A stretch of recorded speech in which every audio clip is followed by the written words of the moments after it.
Welcome to the Editor's Note Comics Podcast. Nobody's walking out on this fun, old-fashioned family Christmas. No, we're all in this together. Central Maine's best comics podcast, by default. Fragile. It must be Italian. Here are your hosts, Zach and Jared. I didn't know you had elves working here. It's Christmas, bitch. It's Christmas, bitch, indeed. That is like, do you go up to the people like that ring the Salvation Army people, throw a little change in the kettle there, and go, "It's Christmas, bitch." The fact that you're thinking about this for a long time is concerning. What I do is I buy the Helping Hands box. I buy two of them, one at Thanksgiving and one at Christmas. Okay, that does something. Yeah, and they can be like, because it provides a meal. You know what we should have got? It is the season of giving. You know what we should have done for this, and maybe next Christmas, or maybe it's not too late. Maybe we can get Josh for the last podcast of the year. Get the clip, because I was watching this last night. Home Alone 2, Lost in New York. Merry Christmas, you filthy animal. A couple more gunshots, and a Happy New Year. Speaking of things we're announcing, I got a couple of announcements. Hopefully they're good announcements. You might hate me for one of them. Am I fired? You're fine. You're doing okay. All right. The people like you. Oh, good. Thank you, people. You're the voice of the everyman. I am the voice of the everyman. I'm the voice of the asshole. You are the voice of the asshole. So wait a minute. Is there another announcement that you haven't told me yet? I told you one of them vaguely. Let's go with the definitely positive no matter what announcement. Oh, yes. The new Editor's Note comic podcast revenue source. No, that one's positive for us. Oh, okay. The discount. Oh, the discount. So what I'm going to be doing is, I think I'll do it once a month. I'm kind of testing it out. I'm going to start it with this very show.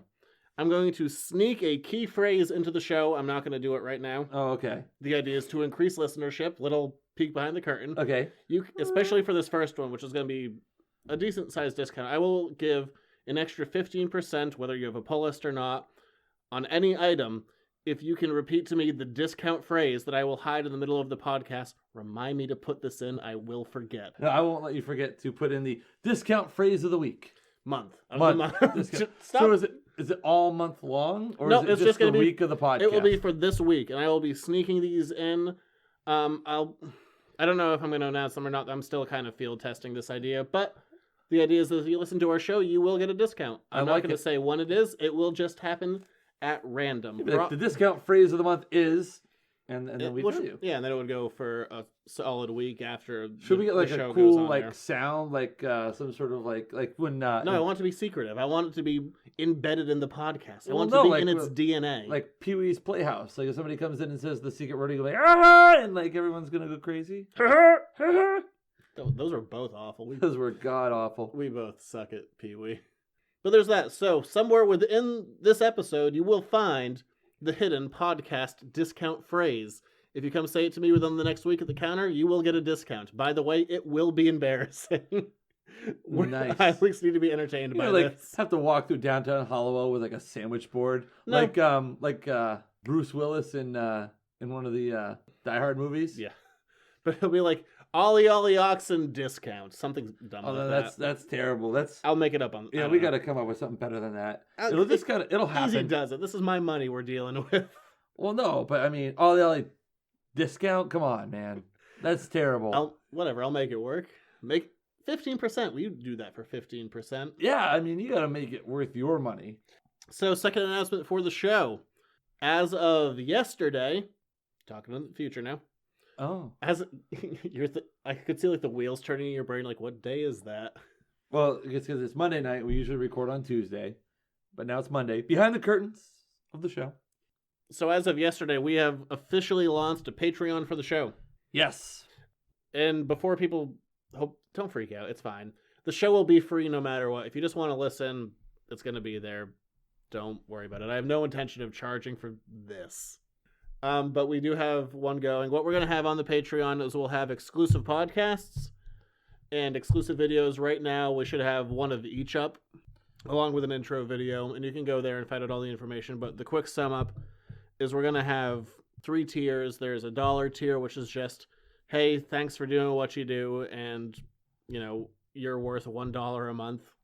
real low. It's more value than you've given me ever. There's a $5 tier, which will be the tier that has all the exclusive videos that will just be on Patreon, that will have all the exclusive podcasts that I won't release anywhere else. And then what I'm going to shift to soonish, I haven't decided exactly when. It really kind of depends on when I can figure out what's involved and maybe setting up a second RSS feed and not paying for it and stuff like that. Fun things. But for $5, vamping here, just thinking out loud. yeah. Basically, the show or Patreon subscribers will continue to come out on Wednesdays. I'll be releasing it 24 hours later for just general public consumption. So if you're on Patreon, the show will continue to be on Wednesdays. If you're not on Patreon, you just have to wait 24 hours. Either way, the show will still continue to be free, but we will have exclusives. But your Wednesdays will have a giant void in them now, and you have to. They will. I mean, you have to wait till Thursday. Obviously, I want to get as many people on the Patreon as we can, but at the end of the day, it's a free show. If you just want it to be that, that's fine. We put some effort into it. We put some, and we have a goal up right now that's just going to be to get us some new recording equipment And a keg. Just the recording equipment. We You told me we were getting a keg. We're not. You lied to me. I don't want to tap it. But there's going to be that. You know, we've had a couple of audio upgrades. I'd like to continue building in that direction. And basically, I've been learning a lot about the internal workings of microphones and sound drivers and mixing boards and a lot of other stuff that has been more of a learning curve than I'd care to mention. But just to, get new equipment so we can provide a better show and then kind of go from there. And then this is Patreon, not me, but I thought it was too funny not to offer as an option. You can give us $20 a month for the grand reward prize of we leave you a voicemail saying, hey, thanks a bunch. But I want to know how that works. Do we call and say, hey, we're going to call you and leave a voicemail. Please don't answer your phone. Do you answer? I don't answer my phone. I answer because I'm not an asshole. Okay, there we go. All right. I don't screen my calls. I screen every call. You answer when I call. I'm aware of your number. Oh, it's a good point. What do you have me in your phone as?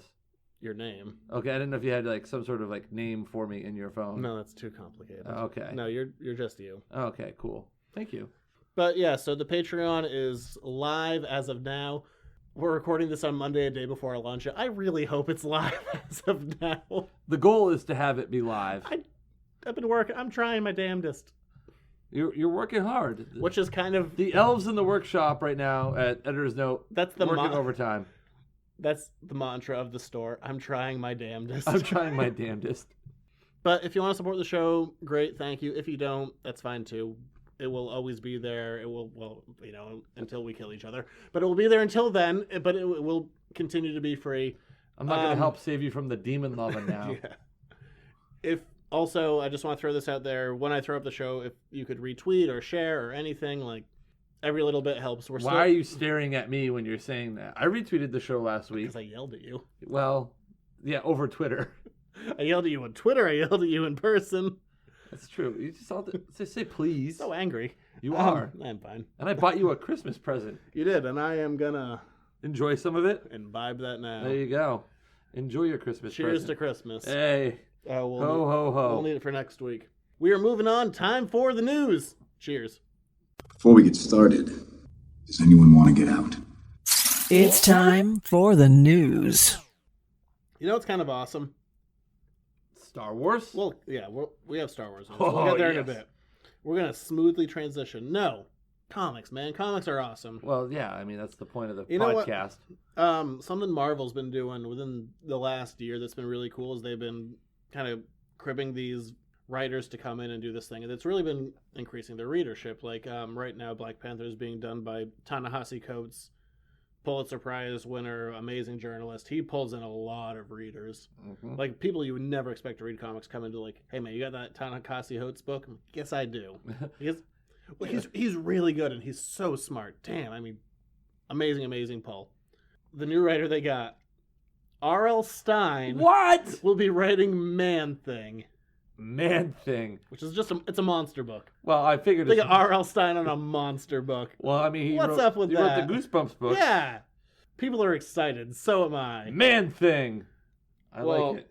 Especially when his has comics titled Giant-Sized Man-Thing. I'm like, Setting yourself up, Marvel. Easy there, Marvel. But yeah, R.L. Stine coming to Marvel. That's pretty cool. Yeah. That's pretty badass. Comics are cool. So it came out this week. It was rumored a little while ago that Margot Robbie was going to be starring in a Harley Quinn movie. Or then it was going to be, maybe it's a Birds of Prey movie. But we have officially know what it is now. Margot Robbie will be starring and producing the David Ayer who directed the really bad Suicide Squad, Gotham City Sirens. Ooh. And for those of you, looking at you, who don't know that title, this was a comic title mid-2000s. It was mostly focusing on, they're just going to call it like DC, but it was basically Batman villainesses. So like Harley Quinn, Poison Ivy. God, you actually got a good number of the roster. Give me one more. Catwoman. There you got the roster. Woo! That's actually it. Yes. Ha! Suck it. He's dancing so much. Hey. Yeah, Gotham City Sirens. So we're gonna be looking at Harley, Catwoman, Poison Ivy. Something that's really cool. Some Klingons have been cast in Star Trek Beyond. Really? I like that. So what I want to know is what kind of Klingons we getting. Wait, Star Trek Beyond or Yeah, the TV show. oh, the TV show? So this is set early, like in the old continuity. So are we gonna see like transitional Klingons in between, like the weird Asian racist stereotypes, like before we got kind of To the ridged forehead. yeah, the ones that what was that, Star Trek 1 that they first showed up, They right? started. I think they started getting the ridge in Star Trek 1, like the first motion picture. Yeah. But I don't know, so I'm kind of curious to see where the Klingons are going to fall, because they were a terrible Asian stereotype for a little while, Yes. or for all 3 seasons of the original show, and then they transitioned into something totally different. So I'll be curious to see where that kind of falls, because we are early in that timeline. That's just a small thing. Yeah, a little tiny. I didn't write their names down. There's at least Tidbit. 3 of them. But we at least know we're going to get Klingons in Michael that show. Dorn. No, it's not him. Oh. Patrick Wilson. Wilson. I like Patrick Wilson. He's a good actor, but he's always in terrible movies. You're just. I mean, I know you have a list of really good movies, but it seems like you hate more movies than you like. We got a show coming up that I think will disprove that. Today? No, in a couple of weeks. I haven't told you about it. We're going to do, I designed it as for both of us personally, for a few weeks down the road, top 5 best of 2016 and top 5 worst. Oh, okay. I have a top 5 best, and then I have 8 honorable mentions for the best. And then for the worst, I honestly had trouble filling out the list for top 5 worst things. Really? Yeah. Like just movies or all around things? In general. I kept like personal life out of it, but just kind of cultural. I also kept politics out of it. Oh, good idea.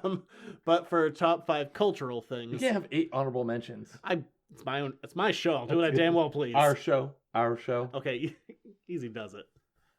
But yeah, I have like top 5 best things and 8 other things. I couldn't help myself.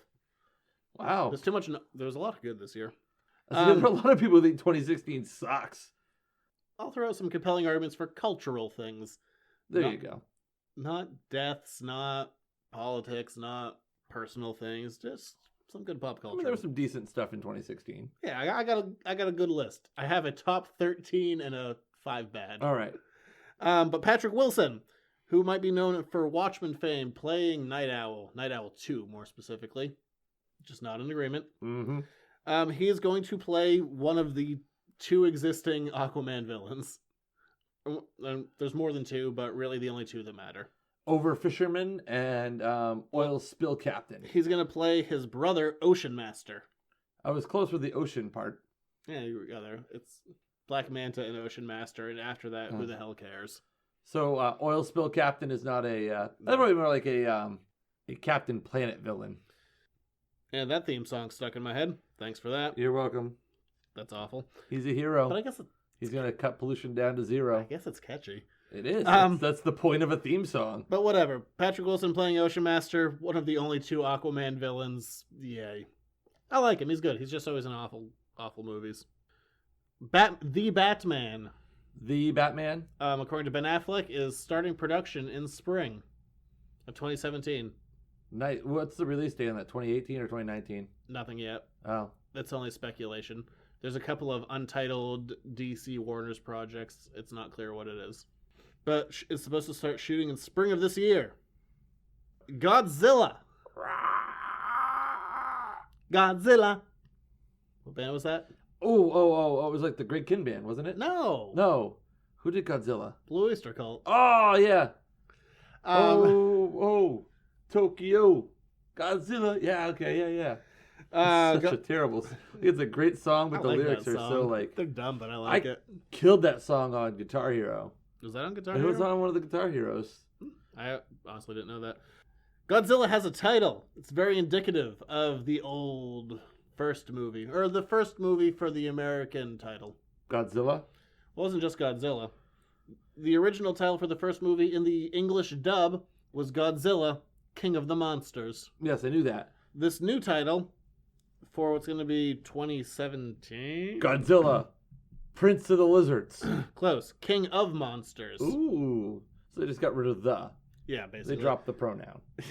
I'm told I do that a lot in my everyday speech. It happens.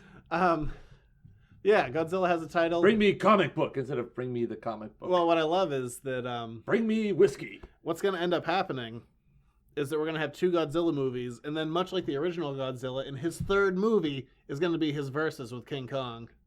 Ooh. Just like it was back in the day, baby. Well, I mean, Except this time it won't be their first time in color. They've had that now. well, it is 2016. We're kind of getting to that point where like we're catching up to when they came out in the early. The color movies. Yeah. We're up to the colors. Han or Han Solo, how do you pronounce it? It's Han Solo. You watch those movies, they say it both Han. ways all the time. It's Han. They're like Han or Han. You can't say that, like, you... Well, I Luke don't says know. Han and Leia says Han. Leia says it both ways. Well, she's his wife. She can call him whatever the hell she wants. She's also on cocaine. Well, Space cocaine. Spice. Han Solo movie starts shooting in February. And a little bit more. This comes from Kathleen Kennedy on both these bits. The episode 8 trailer is going to be released sometime this spring. They wanted to give Rogue One some breathing room to not kind of confuse people. Yeah, makes sense. Because I'm sure you had more than one person go in there and be like, what's Darth Vader doing there? Where's Luke? Last time we saw Luke. Yeah. Or they don't know quite his name. They're like, last time we saw Luke Skywalker. Where's he at? He's on top of that mountain. Because I guarantee you, Water Mountain some planet. people went into that movie not knowing that Rogue One wasn't Episode 8. That happened. Oh, yeah. I promise that happened somewhere. Yeah. I thought Darth Vader was dead. Yeah. So, Episode 8 trailer will be sometime this spring.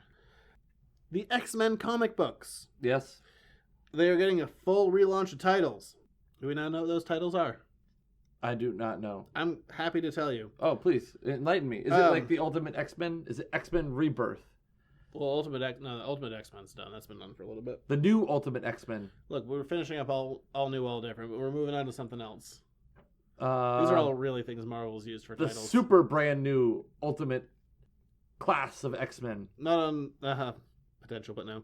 Our main title is going to be X-Men Gold. This is going to be a team featuring Storm, Colossus, Nightcrawler, Old Man Logan, and Rachel Gray. We'll have X-Men Blue, which will have the displaced 1960s team of the future. Oh.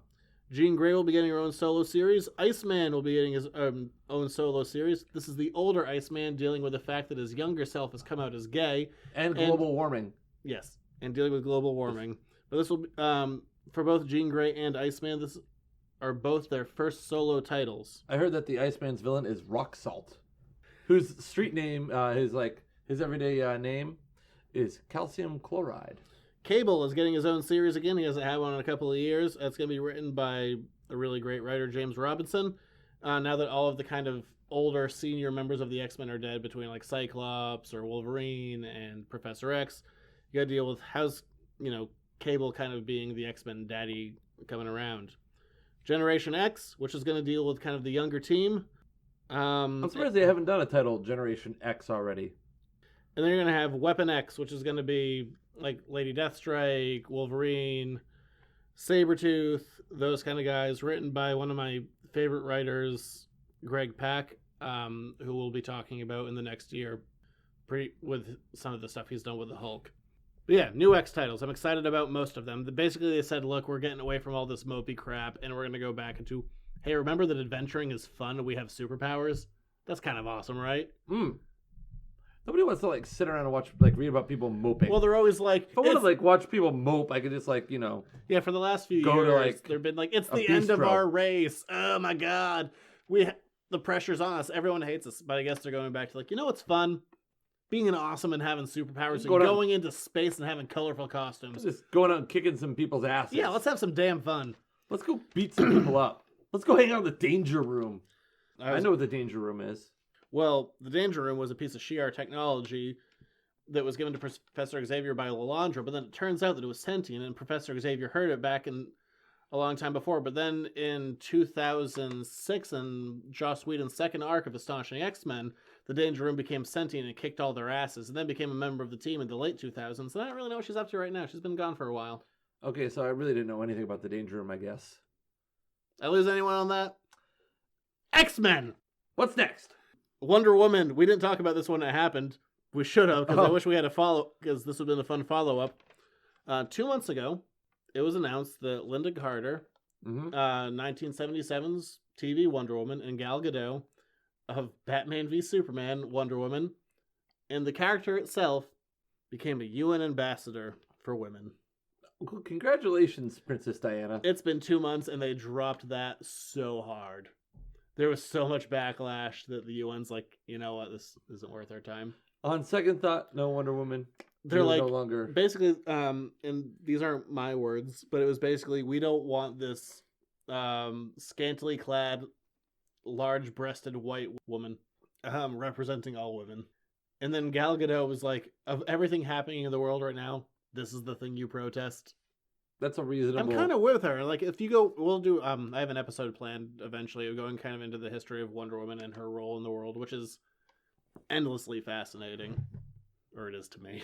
Well, But I'm not against this, and for reasons I'll go into in another episode. But very strongly, given the importance of her role in culture, and like I think like Gloria Steinem came out, she's like, yeah, she'll probably be someone who like is actually tangible and has actually made a difference. But Wonder Woman's history with women and being culturally relevant, it's not small. the people of Philadelphia rally around Rocky, and he's not real. They do it hard. No, I'm just saying. I mean, it's not like it's without precedent. Thank God they have an actual line now to take a photo with that statue. They didn't used to have one. It used to just be a mob. I remember the one time I went and saw the Rocky statue. It wasn't really that much. It was on Thanksgiving too, which was weird. I thought there'd be a lot of people there on Thanksgiving. No, I've seen it a couple of times, and like they didn't used to have. I saw it after it got moved off the steps. Yeah, it's no longer. When I saw it, it wasn't on the steps. Yeah, it's down to like the right hand side of the steps now. But what is there is on the top of the steps is all the bronze castings of his shoes. But what's really funny, if you watch the Rocky Balboa special features, he had no idea those were there. Really? Yeah, he's like, oh, look at that. Okay, those lost some meaning. Well, I mean, it could be a lot of things with Sly. He could have been hit in the head several times. Or hitting the HGH. Well, that doesn't really affect your memory from what I know and read of it. Quite frankly, I don't know a lot about it. Well, but I mean, also, he almost died making Rocky 4. Dolph Lundgren put him in the hospital. But yeah, Wonder Woman has been dropped as a UN ambassador. Well, you know. So long. You can't be, ambassadar all the time. Last bit of news. Blade Runner? It is. I was going to see if you remembered what we watched ahead of the show. I do. I was like, well, are we going to talk about Blade Runner, or was he just showing that for, like, his own personal pleasure? Look at Blade Runner. Yeah, Blade Runner 2049 has its first teaser trailer. Looked pretty good. I like Blade Runner a lot. If you've read the original book that it's based on, Do Androids Dream of Electric Sheep by Philip K. Dick, amazing science fiction writer, it's nothing like the movie. Like, there's a couple of things that I'll skip over it for now. I might do something later. But there's very little that you can extrapolate from the book that ended up in the movie. Like, they are different. They're totally different animals. So insane. Well, animals, if you've read the book, big thing. God, 2 people got that. Nice pun, huh? But they are insanely different. Like, you can't, if you've seen the movie, you've never read the book, you cannot read the book and go, okay, this, like, the movie's an adaptation. They are night and day. Totally different things. And there certainly wasn't a follow-up. No. But we're getting one. And then also with Blade Runner, you also have 4 totally separate cuts of the movie. So it also depends. I have no idea which version they're following up. And I got it over there. I got 4 cuts of the movie over there. I consider the one that came out in 2007 to be the kind of the cut. Yeah. But that's just me. If you have a different opinion, it's kind of hard to nail down. Because there was the I haven't original seen Blade cut, Runner in forever. and there was the studio cut where they tacked on the dope ending of like, and they live happily ever after forever. No problems were ever had by anyone ever. And it's really stupid. Probably Probably didn't screen test well. the 2007 cut is, well, no, this movie was panned and it did horribly. It picked up an audience later. But I'm a big fan of the 2007 cut probably the most, but again, it's not definitive. It's hard to say what they're following up on exactly. You know, it'd be a fun job. I wish I could find a way to be like a screen tester, like someone that just makes a living out of going to the movies, and they like, you go watch the movie before it comes out, and they like, here, what do you think of the movie? And then you get to tell them, because I do that anyway on this show, but I get paid for it finally. We got there. But trailer opens up. We have some, and there's not a lot to break down here. I tried to do a full trailer breakdown. I did the best I could. It's very Honestly, I haven't seen Blade Runner in about 2 years, so it's not like fresh in my mind. It's very Spartan dystopian. I didn't know that this trailer. I knew the movie was coming. I didn't know this trailer was coming, so I haven't done a refresher. Maybe I'll watch all 4 versions of the movie and tell you my thoughts. We'll see. Oh wow, there we go. I won't do that. You'll just pick the version you like. Probably. Oh. But we do get some dialogue that's pulled from the original Blade Runner of Deckard going around saying, it's not my problem. Replicants are like any bit of technology that can be good or evil depending on what's the deal with them. He says it better than that. They do pull that. You can, even if you didn't know the original movie, that's young Harrison Ford. That sounds nothing like gravelly, old, No. new old Harrison Ford. Current Harrison Ford. Yep. Now we get Ryan Gosling in the movie, which we knew. He's wearing a very similar coat to Deckard in the original flick, even though this is taking place, obviously 30 years later, because Harrison Ford looks old. So old. I think marijuana has kept him young. Did you know that? What? Harrison Ford is like notorious for being like the biggest pot smoker in Hollywood. Good for him. Yeah, Harrison Ford loves pot. He loves it more than his wife, Well, who was 13 years old when he shot the first Star Wars. I matched those dates up. Good for Harrison. His current wife. Let's also throw that out there. I like Harrison Ford. So do I. He is badass. He just smokes a ton of weed. I liked him in The Expendables. Did you? I liked The Expendables. It was Expendables 3 that he was in. I just love it when he's talking to Sly Stallone about the whole situation. It's just like... When he replaced Bruce Willis for being greedy and lazy for wanting $3 million for 2 days or 3 days or something like that. Yes. And it's just the way that, just the way he delivered the line, like, you fucked up. It was like, next time I screw up in life, I want Harrison Ford to just knock on my door. I want to open it up. I just want him to look at me and go, you fucked up. That would make you cry. You're like, Uncle Harrison. Yeah. No. Like, it's backhand you. Who would you rather get scolded by more? Would you rather get scolded by America's dad, Tom Hanks, or by Harrison Ford? Who would you rather have you give a scolding? I feel like Tom Hanks would make me feel disappointed in myself. And that's far worse. That's far worse. Harrison Ford would just belittle you. But you can kind of overcome that. We do see Ryan Gosling playing the piano, much like Deckard did in the original movie.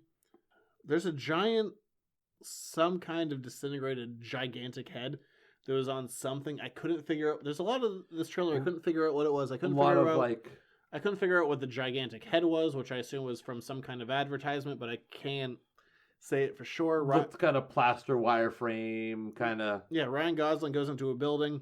I couldn't tell if it was the Tyrell Corporation. I couldn't tell if it was the police headquarters. I couldn't tell if it was Harrison Ford's apartment building. I couldn't figure out what he was going into. Again, I haven't watched Blade Runner in a couple of years, and I was trying to match up stills compared to searches, and I could not figure it out for the life of me.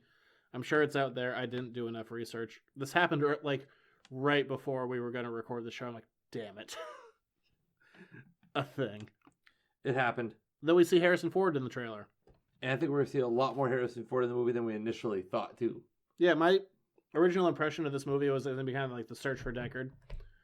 And we were going to give him like maybe the last 20 minutes. It looks like he's going to be right up front. But it was also recently in a movie of like search for the famous main character that we all know and love. It's true. And then the big question, and then you even said this, which I hadn't even thought of yet, which I should have because it's dumb of me not to. Thank you.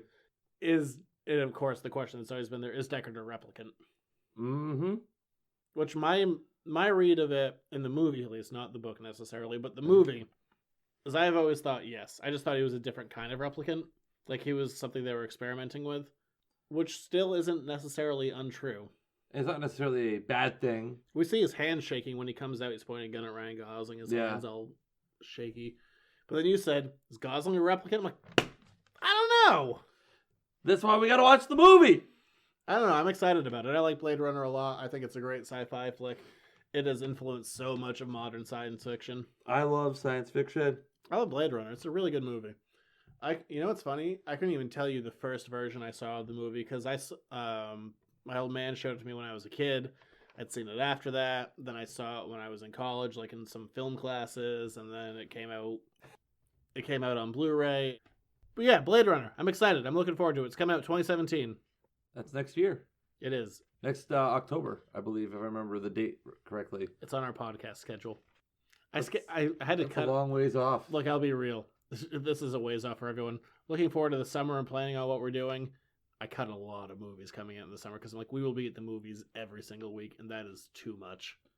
Well, I mean, I'm still going to go see some of these movies. Oh, yeah. Oh, we're there every other week. Don't you worry, but we're not there every week. Can our Patreon be like for like movie passes? It can be. It's seriously, it was like, we can't be there every week. Why can't we? Because that's damn expensive. What if they're really good movies? They will be really good movies. We can't see everything. It's too much. I could see everything. You're really complaining about like 6 to 8 months from now. I'm being proactive. That's my New Year's resolution, being proactive. But you know what? I'm sick of talking about news. We've waited forever to talk about this. Let's talk about Rogue One. The Adventures of Luke Skywalker as told from the Journey of the Whills. Oh, come on. No. Oh, that title sucks. We're talking about Star Wars. Yeah! I'm the best there is at what I do. But what I do best isn't very nice. It's time for an Editor's Note podcast review. Rogue One, man. Oh. As we do for... Stop sitting on my notes. I'm not. I'm putting a leg on your notes. As we do for every movie, we're going to talk about this in non-spoilers. They will give a very clear indication of when we're going to spoil everything. Oh, man. I cannot... Oh, I've been so excited since we saw this yesterday. Yeah, we got to... if you go to our Patreon and sign up as one of our $5 a month subscribers, you can watch our first reactions at a terrible camera angle where we both look super fat. Because we're sitting in the back of your tiny-ass car. We're both like scrunched up. The camera angle's really low. I'm looking at myself. I'm like, what the best who part invited Fat Santa to this movie? The best part about the whole like, deal oh, that's me.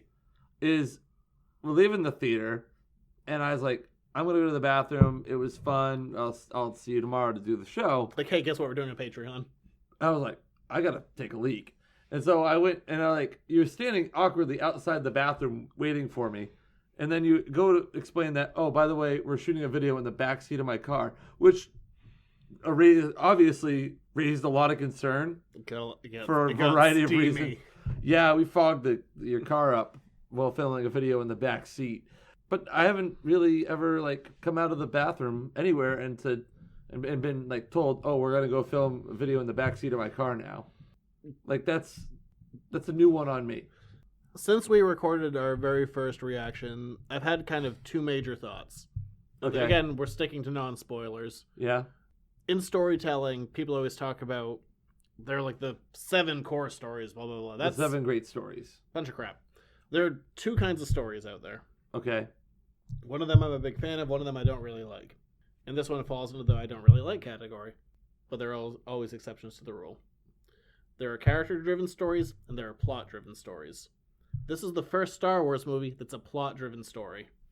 Yeah, it's all about the MacGuffin. It's all about getting the Death Star plans. Which we've never seen before, which I thought was really interesting. Like, when I was thinking back on it, I'm like, it's not a character story. No, and it couldn't have been a character story. No, not at all. Because you've got to look at, it's being wedged into a universe that's already created, and we already know, spoiler alert, that the Rebels get the Death Star plans. Well, what's really funny... And the Rebels blow up the Death Star. If you don't know that at this point, sorry. What's really funny is, so we saw the movie yesterday because of bad weather conditions. I thought I was doing something else. I ended up just coming home. First, I threw in New Hope. Yeah. It's insane how well this syncs up. Yeah. And then I watched I'm just going from, it's all right there in the crawl and in some of the dialogue, and I think I'm going to wait on some of it just in case, like, you're not, like, because, I mean, even, I've seen Star Wars, who the hell knows how many times, and even some of that I'm watching, I'm like, oh, that works 100%, and I'll probably save it for spoilers, even though it's not a spoiler, but, if it's not, like, 100% fresh in your mind. There's stuff, New Hope is insanely tied in so tightly, and then I watch New Hope, and I'm like, it's like 8:30 at night, screw it, I'll throw in Empire. And there's stuff in Empire that ties right into it. And that one I'll at least, you know what? No, I'll save that for spoilers too. But there's stuff that's tied in so directly to the other movies. And we're so, at least me, I'm like used to watching like big pop culture movies and being like, man, they're being a little loosey-goosey. Yeah. With the continuity, Star Wars is tight. They do not mess around. It is, and there's even some weird parts of the movie where I'm watching, like, why did you do that? And then I like read the crawl for New Hope. I'm like, oh, you were really had your hands tied there. Yeah. I'll get into what those things are. But like, you're right. It was plot driven. Being said, ring-a-ding-ding, it's time for a discount code. Ooh. What is it? So to get 15% off this week, you need to say... Oh, wait. I just thought of a great one in my mind. May I? Sure. Many Bothans died to bring you this discount. I was going to say, like, loosey-goosey Star Wars discount. Ooh, which one? Give me either. I don't care. So many Bothans died to bring you this discount, or bring me this discount. Many Bothans died to bring me this discount. Or loosey-goosey Star Wars discount. Either way, you'll get 15% off this week only. You should keep a tally of who says what. Oh, man. I liked mine. Many Bothans died to bring me... Although no Bothans died in this movie. We don't know what a Bothan is. And if you say we do, that was in the old expanded universe, doesn't count now. We don't know what the hell they are now. A lot of them died. Yeah, we know that. But as I was saying before we gave the discount code... Loosey-goosey Star Wars discount. Or many Bothans died to bring me this discount. 15%. There we go. Jesus. It's like we talked about. It's handcuffed because there's a continuity and it's tight. And we know that certain things are going to happen. I don't think it was that handcuffed. I mean... Well, no, but you know at the end of the movie, they're going to get the Death Star plans out. You didn't know how they were going to do it. And they were still even able to build suspense at the end, I thought. Even when they were trying to... Even going off of the crawl, and because I had some theories about this movie, and I was wrong. And then when I read the crawl and saw the first couple of minutes, I'm like, oh, my theory in no way fits. See, I got to reread the crawl now, but... It was to me, it was a lot like we hear about all these things in the saga. Okay, like if you take movies 1 through 7, that's like the saga and these side stories that we're gonna get. Fill in gaps. And this fills in some great holes, but it also, to me, it was, I was talking about this today with somebody at work. And they were like, what'd you think of the movie? Like, I haven't seen it yet, but like, give me your initial impressions. I'm like, it gave you an idea of how life was under the Empire. We never really get that because we're always just following Han, Luke, Leia, the droids. We're just seeing it from their very narrow point of view. And like I was like, this kind of gave you a feel of like the iron fist that the Empire ruled with. And it just like, it felt dark, it felt bleak, and it just... I don't know. It was a weird feeling, but I enjoyed it. This is the movie that puts the wars back in Star Wars. Oh my God, there was So aside from this being the first plot-driven Star Wars, the other big thing that kind of stuck out of my mind, Star Wars, even though like parts might be dark, at its core, these are children's movies. These are family movies. These are all ages movies. This is not. This is dark. They don't mess around here. There's no pandering to a younger audience. You're not going to see an Ewok scoot by and hug Harrison Ford around the shin and then just him. Oh no, this was. And then him look at camera and go, "The hell is this?" This to me, which by the way is my favorite acting of Harrison Ford, is him in Return of the Jedi when in the Ewok stuff where he's just looks so despondent, like, "The hell is happening? Why am I here?" The best Harrison Ford acting where he's just not. He's just angry on set. Yeah, but like, I don't know.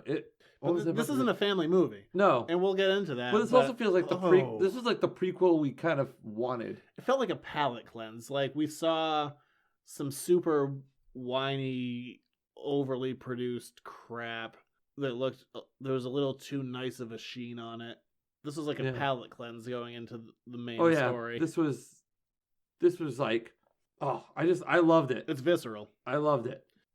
I was reading an interview with Gareth Edwards, and he was saying that this movie, and this isn't spoiling anything, I think the movie starts off fairly strong. You can feel some of the edits that were made, especially early in the movie. This movie also went back a lot for third act reshoots because I guess it felt too dark and they wanted to make it feel more Star Warsy, which frankly, I don't think they really did. Failed at miserably. If that was I wouldn't their call plan. that a miserable failure.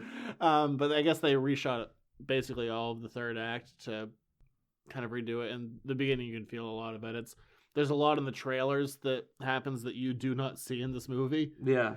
Don't rewatch those because you'll be like, where was that thing? There were some things that didn't happen. Where was that line? Where was that TIE fighter? Yeah, that wasn't there. And there were a lot of TIE fighters.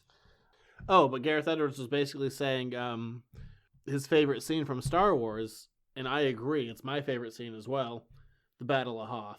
It's like you see all those soldiers on the ground, and basically that movie when you're young feels like it's goes on forever, but when you watch it as an adult, you're like, oh, that's like 2 minutes of screen time. And he basically wanted to take the best scene of Star Wars and make a movie out of that scene. Yeah. Which, to a point, in the third act, he does. The movie opens strong, kind of drags in the middle, but the third act is spectacular. Oh, the third act. And the thing I said when we left the theater is like, what was the runtime? It was like almost 2 hours, just over 2 hours. This is the best space stuff we've ever seen in Star Wars. Oh, it like gave better than the Death Star trench run, better than the stuff we see in Jedi. The Death Star trench run though is hard to like for what it was at the time. It was pretty damn spectacular. But like this is the best. It has a lot. This is the best space battle we've ever had. Especially with Star Wars, I don't qualify. Like some movies, like older movies, are like, well, you have to like qualify it for the time. Star Wars, I never felt that way about doing, and I think this is the best space stuff we've ever seen. The stuff they match up the motions of the ships really well. The X-wings move the same way the X-wings do. One of my it's a very small thing, but the Star Destroyers in the old movie, it was just model against blue screen, and they move just basically slowly in a straight line. In this movie, they move slowly in a straight line, like everything. The motions all match up. It looks good. A lot of the scenes, like I don't know, it just scenes that we've seen before that were really good. Like every time they are in the Death Star, it's all familiar scenes. But like it was a 2 hour and 13-minute movie, but it went by fast. One of the things, well, I should say there are 3 things that are very different. One of them we already said before on the show. There's no crawl in the beginning, which is it was a little weird. Because you see that long time ago in a galaxy far, far away. And which always gives me goosebumps. My brain is trained, like, to hear, like, yeah. And there wasn't that, so I was like, all right, that's a little different. There were no wipes, which I didn't notice. There were no wipes. There weren't any wipes. It was all straight cut. Yeah. I mean, a lot of it was handheld, but yeah. There were no wipes in this movie whatsoever, which is a Star Wars tradition, which, it's a different thing, which is fine. And we got title cards for the planets. That was kind of... Except for one, and I'll get into that, and I was like, why... It's what I think it is. Why aren't we naming it? Just say it. Did you notice that there was one planet that was one planet. Yeah, but I think you can kind of tell the planet is what it is. Like, we burying the lead here? Like, we all know what's going on. Yeah. Which, by the way, that was kind of a cool shot. We'll get, okay, so we're talking about the same thing. But there was that one planet. I'm like, we're not doing a title card here? Yeah, I said it out loud too when we were in the theater. I was like, Did you? Yeah. Oh. I was like, are we where I think we are? But I mean, the movie, it ties in really well. Here's my question for you. Okay. And then I have a couple for you. Do we need this movie? Man, like...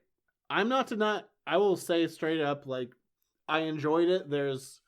I think it has flaws. I think there's also a lot good going on. Overall, I enjoyed my experience with it.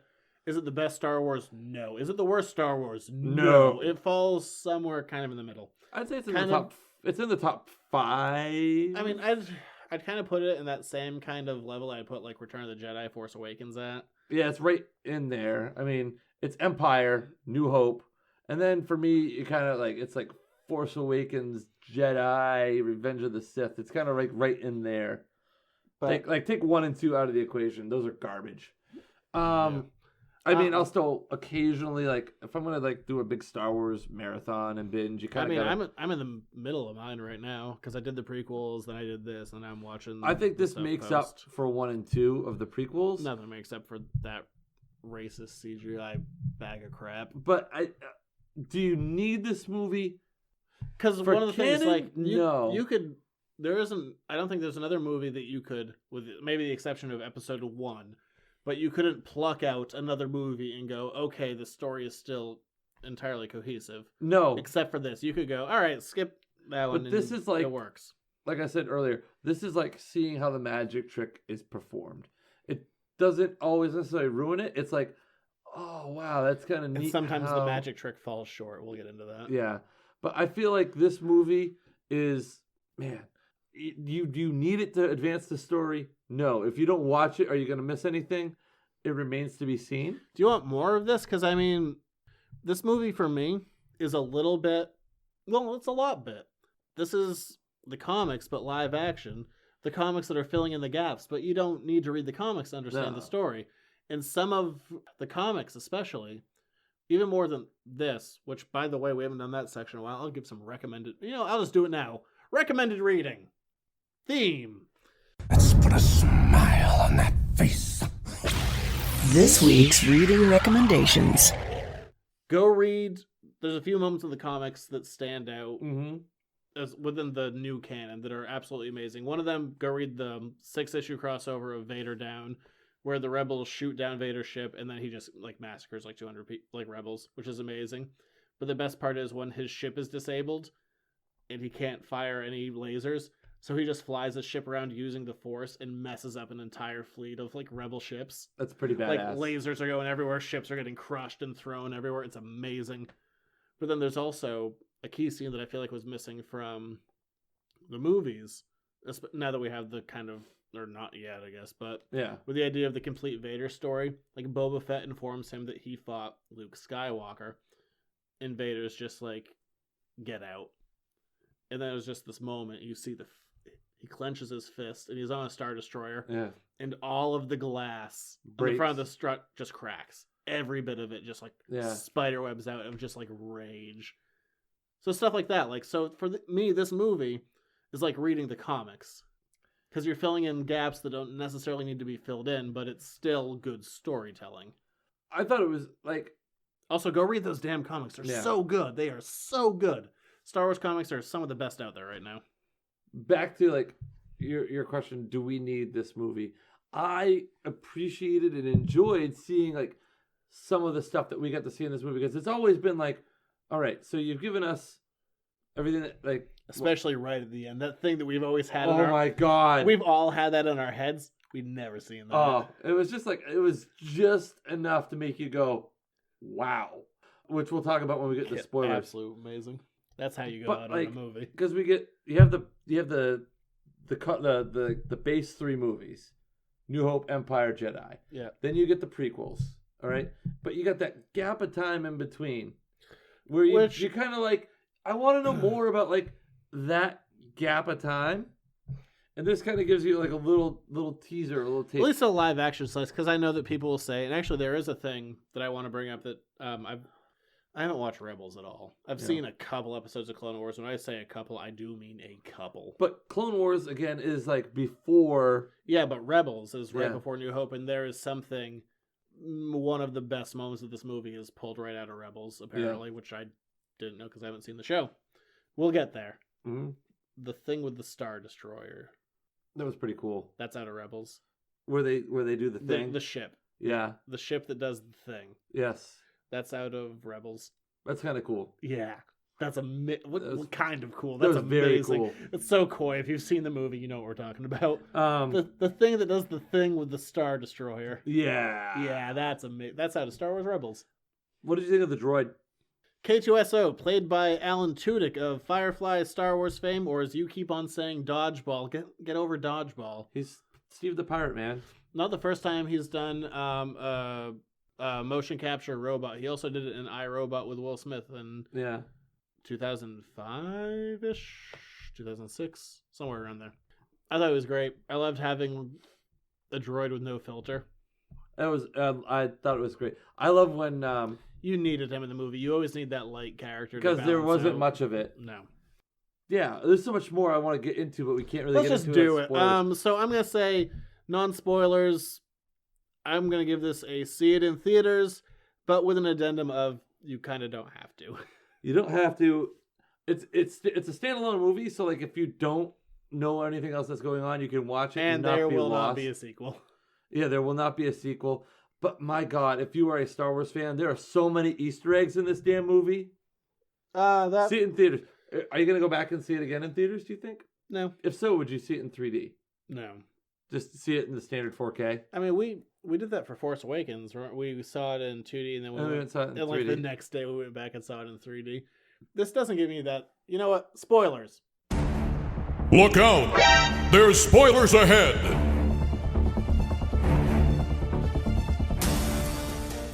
I'm going to continue the sentence I was on.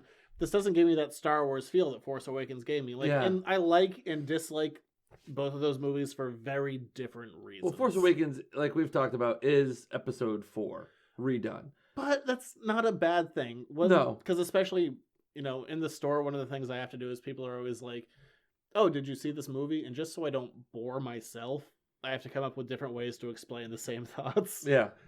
But my kind of go-to for Force Awakens is I think Force Awakens is a security blanket. That's them going, hey, we know you didn't like this other thing that happened. Remember Star Wars? We remember Star Wars. We're going to bring you back in with that Star Wars feel, and then we're going to branch out. And my argument to Episode 7 being constructed the way it is you have to restart the universe. And you have to restart everything, and you have to get people into what's familiar. And like, this is, and it's going to be like, yeah, this is Star Wars. I know it. And this is like what I'm used to. It's a Episode 7 is a security blanket. That's how I look at it. It's not that's not a bad thing. I enjoyed the movie. I think some of the backlash it's gotten within the last year has been kind of dumb. But... unwarranted. I think real, like, true Star Wars fans, it's up there. It's ahead of some of the it should be ahead of all the prequels. The two of us were grinning like assholes the entire movie. Oh my God, because it was just fun. Except for that one death scene where we were both like, no. Like, that's like when you were a little misty-eyed. Well, I remember I was talking to myself in the theater. I'm like, don't you do it. Don't you go down don't you go down that railless bridge. Don't you do it. Well, when you call his name, Ben, you're like, oh my God, he named him after Obi-Wan. And then I was like, why did he met him for like 5 minutes? That's dumb. That is dumb in hindsight. Anyway, back to Rogue One. Like, it's a different Star Wars We're into Star Wars movie. We're into spoilers. Everyone kicks it in this. Oh my God. Everyone. But you kind of know going in, you kind of have to I didn't know everyone, so we talked about this before.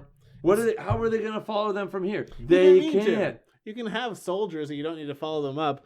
But we talked about this a while ago, and I didn't want to say what it was, but Donnie Yen, the guy who plays the blind guy who's like the one name I didn't memorize.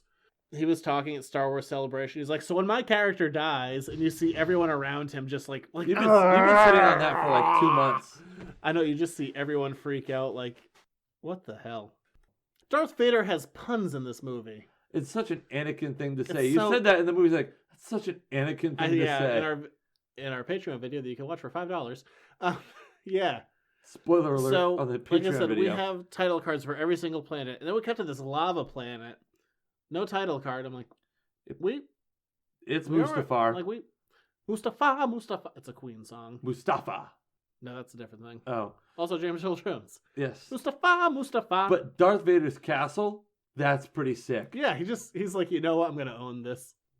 But I think we're getting ahead of ourselves. We're really getting ahead of ourselves. I felt like I needed to bring up the Vader puns. Okay, well, we haven't... It's so bad. He chokes out Ben Mendelsohn's character, whose name is something. Oh, it's like director... Dickhead. Yes, pretty much. Where he chokes him out. He's like, don't choke on your ambitions. But the pun. We got a cool, absolutely cool, badass shot of Darth Vader that we've never seen before. Taking a bath. In the bacta tank. Did it look like Hayden Christensen to you a little bit? Like No, the face and the eye? You can see his eyes. maybe, but I wonder. I'm going to Google and see if was Hayden Christensen involved. So this movie I was talking about with some of the connections to the other ones. It's very, I mean, just if you read the opening crawl, it's very direct. But then like Vader's like in the very beginning, he's like, you received multiple transmissions to this ship, which is how the movie ends. They got to go over transmission. You see the multiple ones. But then one of my favorite ones is when I was watching Empire, because they say in this movie, like, what's your call sign? Like, Rogue One. Like, Rogue One, there's no such thing as Rogue One. There is now. When you get to Empire, and they're looking for Han and Luke, the guy who finds them is like, Rogue 2, Rogue 2. And then later on, when they're doing the attack against the AT-ATs, they have, like, Rogue Leader. Like, it ends up becoming a call sign within the rebellion. That's really cool. Which, I thought that was awesome. That's a neat Easter egg. Yeah, isn't that like the Rogue title like lived on? It like became this kind of legacy. Oh, there were so many other like Easter eggs. That being said, they went a little too far. Yes, where they were practically turning to camera, winking and going, "Star Wars." But like you got the what I can only refer to as the butt-faced monkey and his kind of. I thought that was cool. The two guys from the cantina, the one who gets his arm messed up. He's like, hey, watch where you're going. I'm like, you watch where you're going. Actually, stop poking people or you'll have your arm not cauterized, even though it should be. Well, you know what was hilarious? Is like, I was just thinking about that. But these two guys, like, are literally, like, a couple days away from getting their shit handed to them by Obi-Wan. Yeah. It's amazing how this movie syncs up so well. So I guess we go, like, back to the beginning of the movie. Mads Mikkelsen, his character is a scientist or a former scientist for the Empire and building this super weapon. And he knows that they're coming for him. He's working with Saw Gerrera, who is a militarized rebel. Who was apparently trained by Anakin in the Clone Wars. Really? TV show that I've never seen. Oh, well, okay. I've seen like 3 episodes. But we meet... I'll watch... That's one of those shows, because I have some shows, I'm like, I'll get around to it. And in my head I go, you're never going to get around to it. We meet Jay. Jen Urso. Jin Urso. Jyn. Jin, yes. Not Gin, but Jyn. We meet her as a young girl, which is kind of like a recurring theme in the last couple of Star Wars movies. Young girl, abandoned, but she takes a totally different path than Rey does.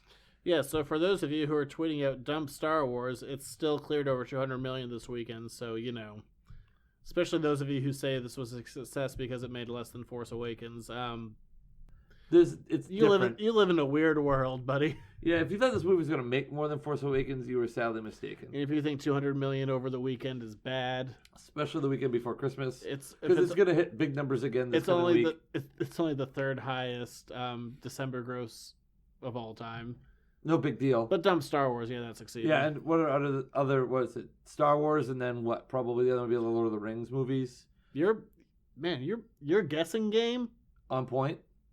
It's not what I would say because it sounds like something the youth would say. Oh, am I right though? You're 100% right. Yeah. Yeah, so, Force Awakens and Lord of the Rings, 100%. Yeah. Well, I mean, it only makes sense.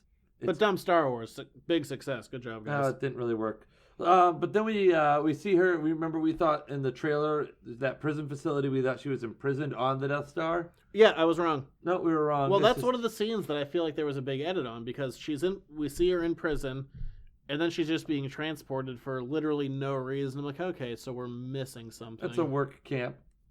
But there's nothing. There's just prison, and then being transported out of prison. Yeah, but you get the feel that when she was in the prison, it was not a Death Star prison. I got a feeling that there's a missing scene. Probably. There's also a bit of reshoot here in this. A little bit, but I mean that's like really. Well, it's not. It's you can nitpicky.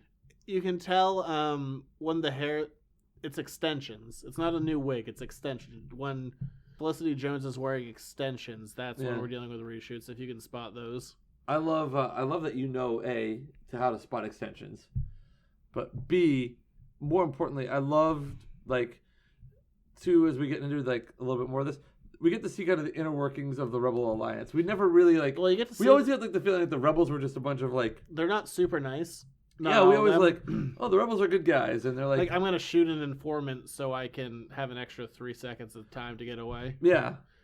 And we Something I thought was interesting, and this ties into the opening crawl, and it doesn't fully work, but they kind of had their hands tied with what the crawl said. They're like, the opening crawl is like, the rebellion just won their first battle. The first major victory against the Empire. Yeah, which is essentially like, because they kind of played out, they're like, we're not at war. I'm like, you guys have like generals and a bunch of warships, and what are you talking about? Like, what do you mean you're not at war? But then when you read the crawl, it's like, oh yeah, you guys kind of had to say those things, didn't you? Yeah, but it's like you could see like little bits of insurgency, like little kind of like mini operations. Rebellions are built on hope. By the way, this Bail Organa, I enjoyed seeing some Jimmy Smits. He did good. But I mean, like, he's dead. Yeah, he's like, I gotta go back to Alderaan. I'm like, we're watching the theater. Go back to Alderaan. You're like, it's probably a poor choice. Yeah, bad call, buddy. Don't go there. Things aren't gonna go well. But I thought it was a great scene. As much as I might dislike the prequels, I still like the idea of an interconnected universe. Oh yeah, where I don't want things to stand alone, where I want everything to tie in together, and that works. And I was kind of hoping that we might. He's a good actor, so fine, great, bring him on. I was kind of hoping for a little bit of Obi-Wan, because they already threw everything else in there. I think they're saving Obi-Wan. Do you think we get Ewan McGregor Obi-Wan again? He said he's open to doing it. He also called Star Wars fans a pack of ravenous dickheads. Well, but mostly for like trying to get autographs and turning them on eBay, but still. Yeah. But he said he'd be open to playing Obi-Wan again. I think they're saving Obi-Wan, because if it's not on the podcast now, I'll throw it out again as my theory. I'm certainly not the only one with it, but I think that Rey is related to him. Because, after the Jedi Order is done and you're just on a sand planet by yourself, why not get down? Good point. And Obi-Wan did have a romantic past, according to some of the books. But he left the Order for a while to be with a woman. Those aren't canon. Oh. I'm in the new canon, baby. But yeah, so I mean, I think they're saving Obi-Wan. Yeah. Very specifically saving Obi-Wan. C-3PO, he shows up. And R2-D2. That's the only time. That felt like thrown in. I felt like we were just trying to put a check mark in a list of things we need to do. If you're playing Star Wars bingo. Are they in every movie? Okay, they're there. Well, I mean, that keeps Anthony Daniels' streak alive. Is 8 movies now. I really liked... Oh, let's see. Was he in the Clone Wars one? That got a theatrical release. I saw that. It was awful. Oh. It was live action. It was really terrible. I heard the show is much better, but I think my awful experience in the theaters with that movie has really put me off to the show. And that was a while ago. Yes. Where was I? I was about to say something groundbreaking and revolutionary. Not really groundbreaking and revolutionary, but I had a thought on the tip of my tongue. Oh, I have a note sags in the middle. Yes, you did. All right, good. I made comments on that at some point. But I really just, I don't know, this whole movie it felt different. I liked it. I wish we got to know the characters a bit better. But at the same time, Jin's the only one who actually has an arc. Like everyone else, like K2SO, his arc is he gets a gun in the end. You know what I loved is forever and ever and ever and ever, everyone's Baz. been like, let's see if you can figure out which Baz, possibly Baze. I can't remember. What's his arc? He doesn't. Like hanging out in the background and then shooting stuff with my awesome gun. That was a pretty badass gun. But even those guys, the Force is one with me. They hook up with Jin and Cassian Andor for what seems to be no reason. They're like, oh hey, you guys run over there. Well, I think run over there. No, because remember the Saw Gerrera militant attack on the stormtroopers in Jedha City. You know what? Let's just talk about the big stuff, because at this point we're just going through everything. Let's hit up. But as I was about to say before you cut me off, I love that this movie did something. It was subtle, but it wasn't subtle at the same time. Forever and ever and ever, everyone's talked about how in the world can the Empire build this giant technologically superior weapon and have such a small design flaw that can screw it up, and it answers that question. Yeah, I freaking love that. This movie is basically a giant shut up to fans. But I loved that they explained oh yeah, the small exhaust port which goes into the main reactor. It's like this movie's a giant shut up. That's the core of this movie. Shut up. Yeah. Well, we were talking everyone dies, which becomes almost to the point of hilarity where it becomes like, man, they all kick it within 5 minutes of each other. You're just like, Jeez. And I do like that some of them go out, like, in not necessarily heroic ways. Yeah. Bodhi, the pilot, he's just like, well, there's a grenade. It was like, it almost felt like Saving Private Ryan meets Star Wars at times. Let's go with CG. CG recreations. Man, Peter Cushing looks pretty damn good. He looks pretty damn plasticky. But here's the thing. He doesn't look perfect. No, but he gets more screen time in this movie than he did in 1977. He might. I'm a big Peter Cushing fan. Yeah. Going back, for me, Peter Cushing more than being Grand Moff Tarkin. I know him from all the Hammer films, from being Frankenstein, from being Van Helsing. Like, I know him as a horror fan. Like, Yeah. And George Lucas is obviously a big horror fan. I mean, between getting Peter Cushing, Dave Prowse, Christopher Lee, Lucas is a horror fan. He's an old school horror fan, and I like that about him.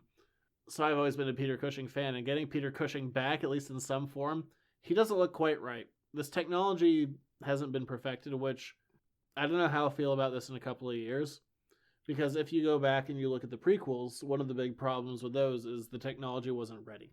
No. For what the prequels were. He looks a lot better than he does in Revenge of the Sith. Well, he's there for half a second. It's a different guy. Still, it's better look. Yeah. But I like Peter Cushing so much. It's not quite right, but I really can't fault them for the effort. Oh, my God. I really appreciate it. There's one line, and I You may think... fire when ready. Yeah, I think there is a totally repurposed line that they do. The voice isn't quite right. I mean, the face isn't quite right just because it's 100% CG. It is. There's another actor who's there who they put Cushing's face on top of. Yeah. I love that they hit the rolling R's that he does because Peter Cushing has such an iconic voice. And that's part of the problem with him is that he has such an iconic voice and it's not quite right. Like, no one has a Peter Cushing voice. Yeah. But it's still, I loved it. It was one of those things that I feel like I shouldn't have loved, but I just did. I enjoyed it. We had, which I found out later, it was repurposed footage, and some of it was unused before. But when there's the Rebel assault on Scarif? Scarif is the depot where the information's held. They reuse a couple of the Rebel fighters that you'll see in A New Hope. But I thought that was really cool, connecting those things. There was no Porkins. No Porkins. What do you think about our very last CG character, who definitely they just plopped a line from one of the other movies? Because her voice is totally different. I liked it. I didn't. I mean, it looks... I think they could have kept Leia back too, and you could have just pictured it. My theory for how the movie was going to end is I thought we were going to end on Leia, which we do. Yeah. But what I thought it was going to be is that we're going to see the back, kind of like what we did. But my theory was that she was going to turn to frame, and right in mid-turn it was going to cut to credits. Yeah. Instead we just get full-on CG Leia, which at the time is supposed to be 19-year-old Carrie Fisher. And she looks fake and also kind of puffy. No, but I just, the whole ending, I love how... And I wish I had the foresight to do what you did when I got home and just immediately throw in A New Hope. Because, the movies butt together perfectly. There's 5 seconds in between. It's just so... I don't know. Somebody asked me today, how far ahead of New Hope does this movie take place? I'm like, a week. A couple days. Yeah, 5 seconds. Yeah. I don't know. I liked the weird distinction. I liked Peter Cushing because I feel like he's dead and you can't get him back. But, getting Carrie Fisher in there is Had she been back to and been and said her line back to, I felt like it's such a thin line to walk because it could have been well, that was kind of weak. Or we're hoping to see something there. Yeah, I guess. Oh yeah, rebellions are built on hope, and now she's gonna say, "What did she bring you? Hope." Ha ha ha. Yeah. Yeah, whatever. I wasn't big on it. I thought it was kind of a weak note to go out on. But the note we should have gone out on, and the note that really makes the end of the movie feel like a boss. Darth Vader, we finally get to see him tear shit up. And he does in a mad way.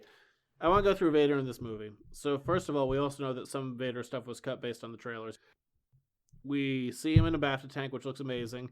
Then he has a scene where he does a pun, and it's bad. Mm-hmm. And also, his voice is a little off.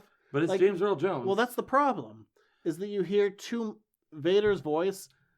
I only know it's James Earl Jones because I know it's James Earl Jones. But it didn't sound. It sounded weird at one point. It wasn't quite. It's like they didn't do enough in post, and they didn't give it enough echo or mess with it enough. It sounds like old, sickly James Earl Jones. They didn't give it enough like bass. It doesn't sound like Darth Vader, which is bad. And then he does a pun, which is worse. But then at the very end, he makes up for it. He comes in like a silent killer, just a monster. But that shot, like, it's dark, and then your like, your light source is the lightsaber, and then Vader kills like 20 guys, just massacres them. Just walks through he's like holding one guy up, sliding him. And he like does overkill. He's like, I'm gonna choke this guy, throw him into the ceiling, and then when he falls down, cut him in half. I'm like, what? My favorite kill of that is you see the guy hands the plans through, and then the other side of the door. But then not only that, he cuts the door open while the guy's on his lightsaber. It's so good. It's amazing. It's like what you've always pictured in your head for like how the Force could be used. Did you pick up on like terrible ways? Oh, but did you pick up on how subtle it was? Like when the blockade runner gets away, he's just kind of standing there. It's the same kind of look that he has as he's standing there when the Millennium Falcon got away. That being said, we've talked about this a bit. Good movie, not necessary. I liked it. Moving on. Letters to the editor. Yes! Now for my favorite part of the show. What did I say? Talk to the audience. Oh, God, this is always dead. Here's another one of your letters to the editors. Hey there, Edheads. Write us more letters, because I'm running real low. Yeah. I need more. I'm running out of content here. Tweet them, ask me in person, email them. Smoke signal, carrier pigeon. I won't get those ones, but do the ones that evolve. What if you had a carrier pigeon land at the store with like a little letter to the editor on it? I wouldn't touch a pigeon. What if it had $1 million like check attached to it? I would bite that pigeon's head off just to make sure it wouldn't fly away. Attaboy. Going off of the current season of Agents of S.H.I.E.L.D., you may find that on my best and worst list of 2016. Okay. What is the Darkhold? I don't know. Yeah, they've had it as kind of a plot device this season, being a big old book that knows a lot of stuff. Like an encyclopedia. Like an encyclopedia of evil. An encyclopedia evilka. You know what it is in the comics? An encyclopedia of evil. Yeah, basically the same thing. Ah! The Darkhold, also referred to as the Book of Sins, better name, was made by Kython, the elder god. He was the first demon to practice black magic within the Marvel Universe. Oh, good for him. One of the things this book has done, it has made vampires and werewolves in the Marvel Universe. And then the Comics Code Authority came in and get those right the hell out of there, because you can't do that anymore. It also was able to destroy vampires. Good for the Comics Code Authority. Much like it is in the show, it is readable in any language, so anyone can pop up with the Darkhold, read some black magic, and do some bad stuff. One of the things it did have is in the 90s, it had a 16-issue run, and it will never have another one again because it's about a book. Of black magic. Yeah, what? No, this isn't worth a series. It's not even worth the 16 issues it got. It was in the 90s, so I'm sure it's terrible. I know that's kind of a quick explanation, but basically what you see in the show isn't that far off in the book. It's a MacGuffin more than anything else.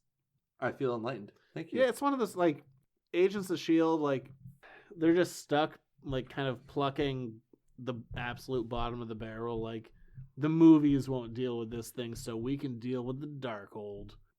I really, yeah, that's it. I mean, yeah, that's a deeper. The show has been relegated to being crap.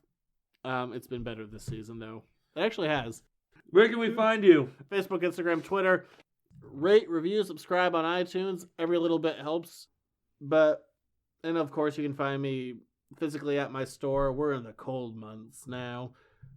At 210 Water Street in downtown Hollowell, Maine. Yeah. And you're on Twitter. I'm on Twitter at Junior Rich. There you go. I mean, well, Merry Christmas, everybody. Merry Life Day, everyone. Oh, I'm going to slap the taste out of your mouth.